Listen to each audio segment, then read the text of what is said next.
นี่คือภาพบรรยากาศตอนเช้าอยู่บริเวณบ้านโคกศาสตร์ตำบลนาตาลอำเภอเตางอยนี่นะคือวัดบ้านโคกศาสตร์ละนี่วัดยะคูเล่บ้านโคกศาสตร์ตำบลนาตาลอำเภอเตางอยอีกบ่นานนี่ก็สิมีบุญได้พี่น้องบุญกฐินบุญกฐินวัดยะคูเล่บ้านโคกศาสตร์ตำบลนาตาลวันที่28-29ได้พี่น้องสิมีบุญกฐินอยู่วัดอันนี้แล้วก็สิมีกองยาวได้มื้อนั้น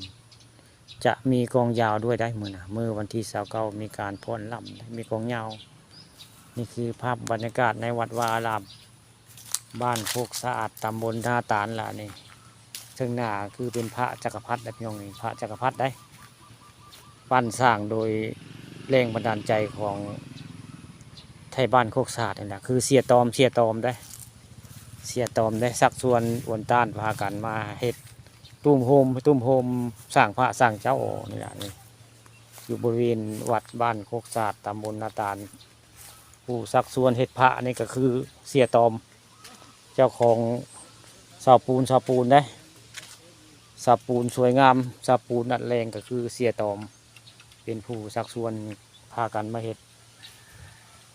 สร้างพระนี่พระจักรพรรดินี่ก็คือผลงานของเสียตอมบ้านโคกศาสตร์ตำบลนาตาลในสักส่วนมาเห็ดพระจักรพรรดิพี่น้องนี่คือภาพพระจักรพรรดิสวยงามอยู่บนผู้ช่วยเพิ่งก็มาได้ผู้ช่วยพยาบาลเพื่อลงมาวัดวาอารามผู้ช่วยแอดนี่คือภาพบรรยากาศพระสวยพระงาม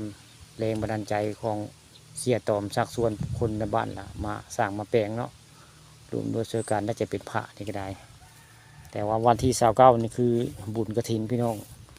บุญกฐินวัดยะคูเล่มีกองยาวนี่ยะคูเล่ได้ยืนอยู่นะยะคูเล่อะไรยืนเนี่ยยะคูเล่ยืนนั่นเพิ่นก็ยังเหล่าไม้ยังบ่จักได้นี่ก็คือภาพบรรยากาศในวัดบ้านโคกศาสตร์ตำบลนาตาลวันที่28-29นี้สิมีบุญกฐินที่28-29สิมีบุญกฐินนะอยู่บริเวณวัดบ้านโคกศาสตร์ตำบลนาตาลบุญกฐินและก็กองยาวได้มื้อน่ะใครอยากมาจัดโรงทานก็มาได้เนาะมือวันที่29ได้งานบุญกฐินวัดยะคูเล่บ้านโคกศาสตร์ตำบลนาตาล